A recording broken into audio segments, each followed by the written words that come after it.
In today's video, we'll be going step by step through my ink and watercolor sketching process to build up a really fun and loose version of this seaside town.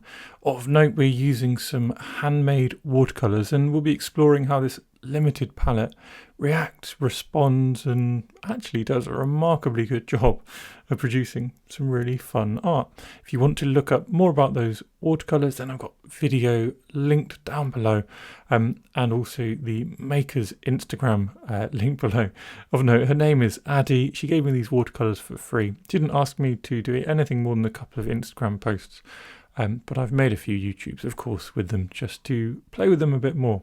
And you can make up your own mind about them in this little sketching session. The reference for today's sketch is also linked down below. And with that, you can see I've already started. All I'm doing is my normal process. So starting with relatively simple ink shapes. And you can see this scene is very complicated in some ways, but in others, it's very simple. We've just got these big blocks. You could simplify most of the scene into one shape. It's kind of a rectangle sticking in from the left, isn't it? That's your town. And then from there, you can add as much detail as you want. For me, the challenge with scenes like this is getting that silhouette accurate or getting it feeling right. And if you get that silhouette feeling right, then you'll be able to bring down your vertical lines from that silhouette and basically form the scene without any difficulty. The bit which we visually see most easily are those points of contrast. And the biggest contrast in the scene is the bottom, where the water meets the rock, and the top, where the silhouette meets the sky. So if we can get that silhouette, we can get the shape of the bottom, which is much easier, then we have most of the scene.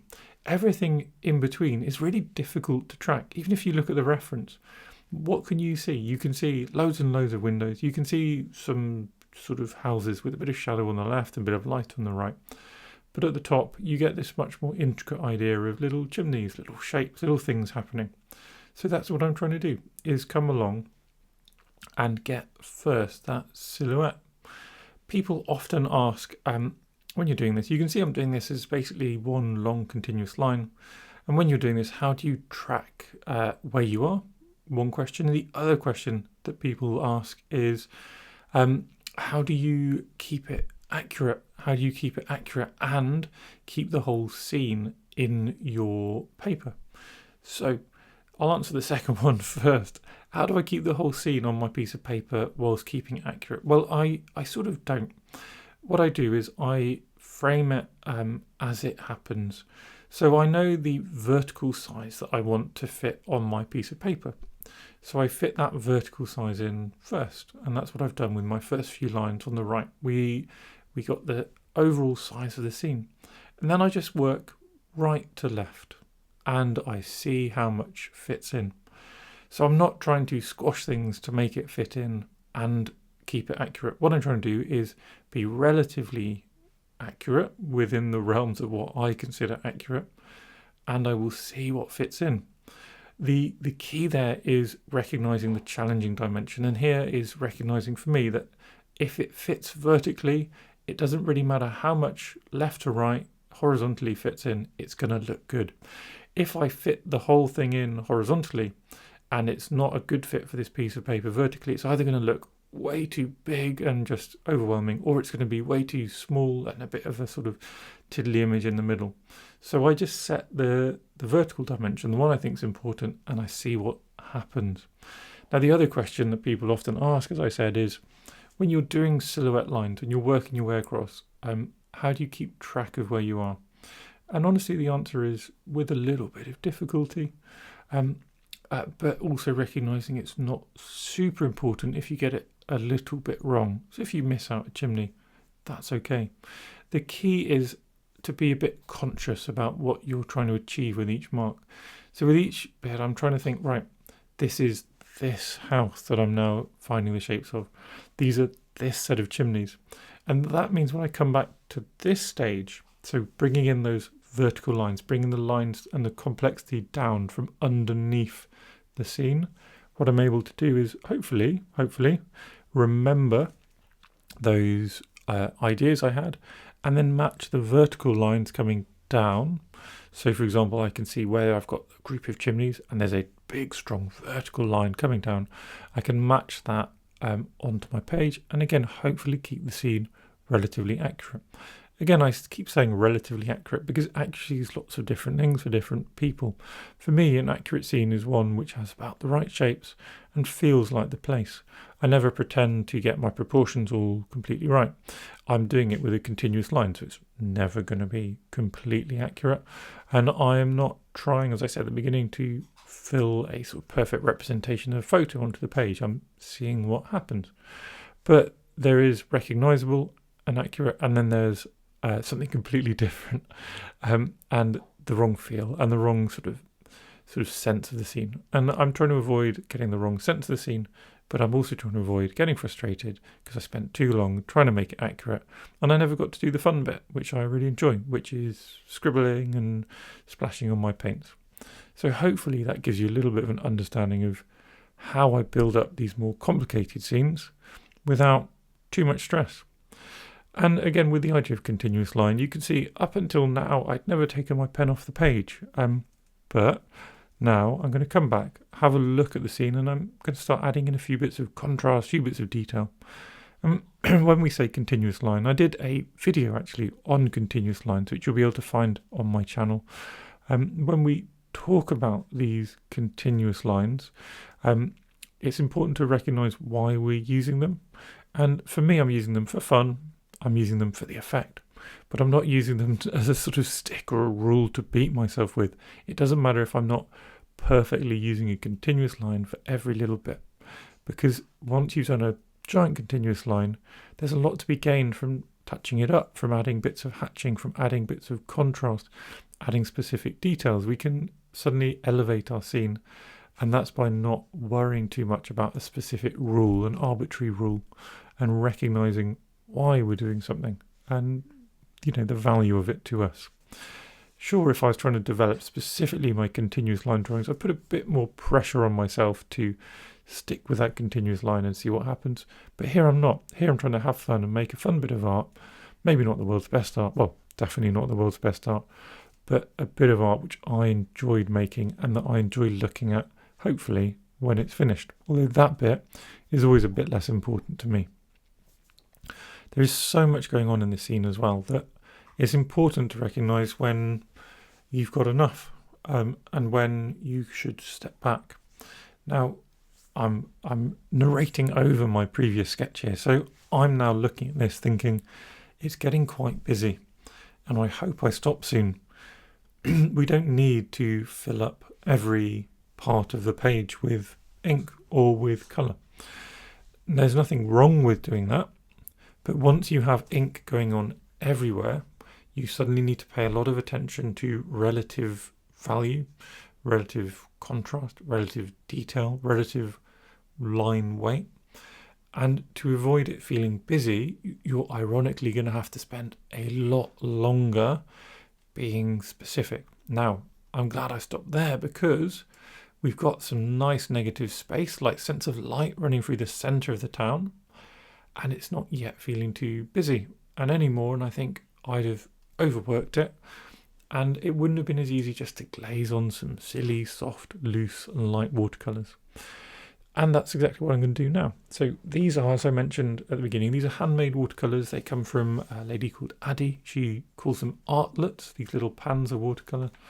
They're all vegan friendly, handmade, hand mould, and with a organic recipe. Not all of the pigments are organic, but all of the stuff which goes in around the pigments is organic and vegan friendly. And what I've been enjoying with them is actually a couple of things. One, it's a really limited palette with 3 greens and a teal, lots of bluey green tones, and that's been quite liberating for me, just working with that. Also, because they're hand mould, they have a lovely granularity to them. So the pigments all have a subtle texture. Nothing as dramatic as like a lunar earth or a lunar black from Daniel Smith, or the hyper granulating, super granulating colours from Schmink. but they all have something about them. And I've been really enjoying just exploring and playing with that side of things.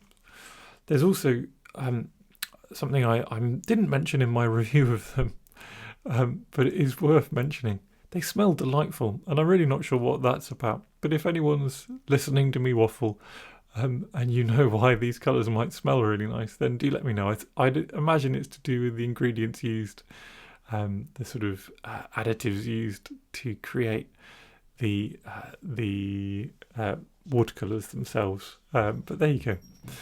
So all I'm doing now is just using the mixes. I'm becoming more and more familiar with what mixes work well here, and using a couple of the blues, a vintage blue and a central blue, along with a bit of the this deep red. It's like an Indian red, but it feels very, very lovely. It's quite granular, and we can get quite nice shadow colours with it.